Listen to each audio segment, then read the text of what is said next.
Hey, it's Sol with another video. So I spent a little more time testing out Island Expeditions, one of the new gameplay modes coming to the Battle for Azeroth expansion, and I'm going to give some extended thoughts on what I think of this new thing to do.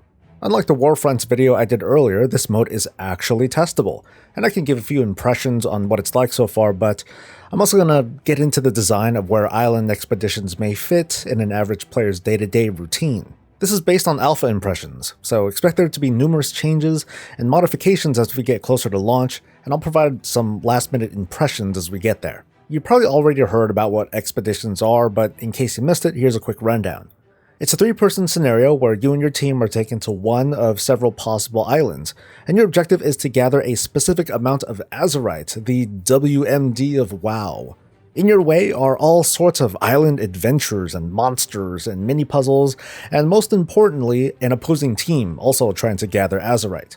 Whichever team gathers the required amount first wins a sandwich, and by sandwich I mean, I don't know what you actually get, and we'll talk about that later on.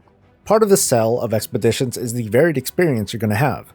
There are different islands and different starting points, different mob types that appear, different mini-quests, and even the time of day could be different.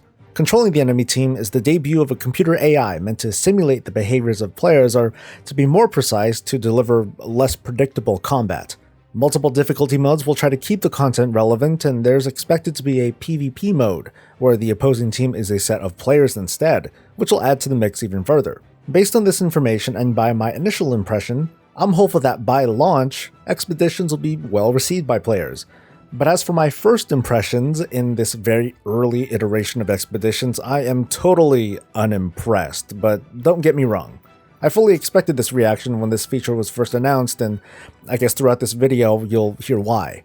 So let's get into this one game. I hopped in not knowing what to do, but I see Azerite on my minimap, so naturally I gravitate to that, and as a tank, I can care less what was in my way, so I just went at it. One of the other draws of Expeditions is its accessibility, thanks to it being a 3-man scenario, and it doesn't matter what your class role is. That strongly influences the way Blizzard designs the PvE side of things, where mobs are more about punishing mechanics than raw power that you would have to tank or heal for. So you'll see fewer hard-hitting attacks and more spells and casting animations to avoid. What this results in is an experience that would otherwise feel engaging when you're by yourself. However, in a small group, it doesn't feel like much more than zerging mobs. And if you do in fact have a tank or healer in the group, there isn't much to worry about at all.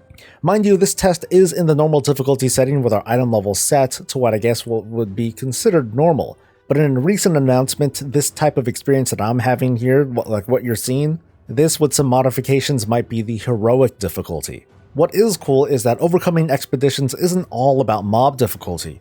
There are side objectives you can complete in order to get some pretty good Azerite bonuses to stay ahead of the other team. They're somewhat simple, like needing an item to free an NPC, and that NPC gives your team a reward.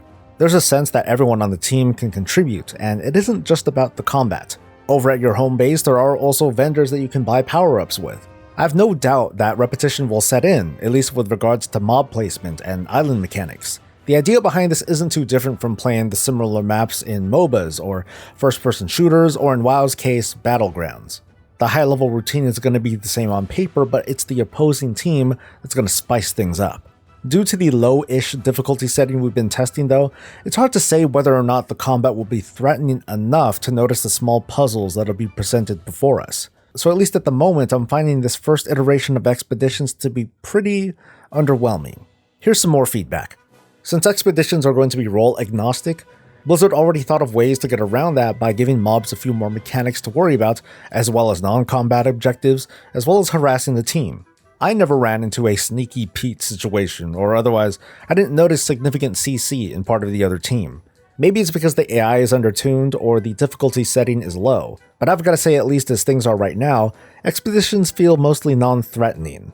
And that risks leaving a bad impression on players when they first dive in, which could lead to too sharp of a drop-off in participation. Expeditions have a very similar feel to the Seething Shore Battleground. In fact, it almost is, just with PvE elements scattered around the map, and scenarios where opposing team can almost entirely avoid each other.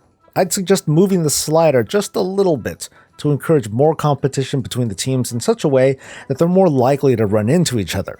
It helps that killing the enemy team also gives Azerite rewards the longer they're alive, and it would also help to ping the map with more lucrative objectives more often.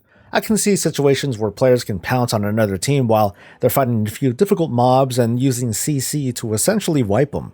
That sort of approach encourages different strategies from teams and the use of more abilities that normally they might use much less often. Another possible point to tweak would be with gear level as soon as you walk in. Expeditions won't have a Mythic Plus sort of scaling difficulty, so one approach could be to have each difficulty of expeditions have an item level cap, to ensure that the AI isn't just getting destroyed by fully geared players trying to carry a few friends. I think a cap would work better in this situation, as opposed to a fixed item level to give fresh players that sense of progression, but the reward system will probably want to include gear to help achieve that.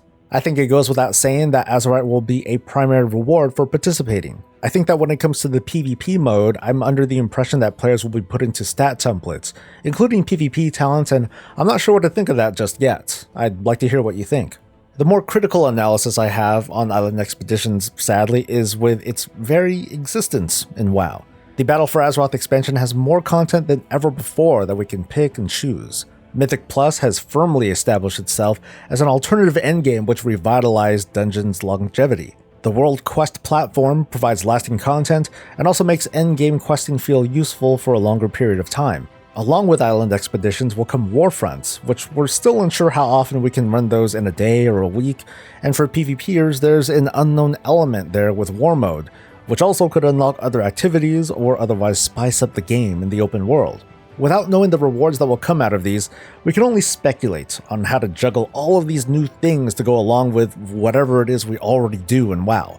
In no way am I insisting that we have to participate in everything all the time. We can do whatever we damn well please, and if we want to just bum around and sell erotic slut mogs to fund Hearthstone decks, then so be it. But regarding expeditions, after the initial hype dies down, and we players are left to pick and choose our WoW activities on any given day and week, where will this sit on the totem pole? There are things to consider that, like I said, we don't know yet. Probably the most important among them, though, are the rewards, because that will largely determine the staying power of expeditions. This is bound to be controversial, but I'll use this as a talking point to start off with. What if the most efficient source of obtaining Azerites was through island expeditions? It's an obvious push for players to participate in expeditions, but considering the relationship between roleplay and gameplay, you are there to literally mine for Azerite. And fortunately, expeditions are queuable and don't take all that long to complete. So based on what you've seen or played, what do you think of this new feature? I'd love to see your feedback, especially if you disagree with some of my opinions. That's all I got, so if you enjoyed yourself, please like this video to help out, and subscribe for more of this and all things Warcraft. I'll see you in the next video. Until then, stay safe, stay happy, and stay breezy.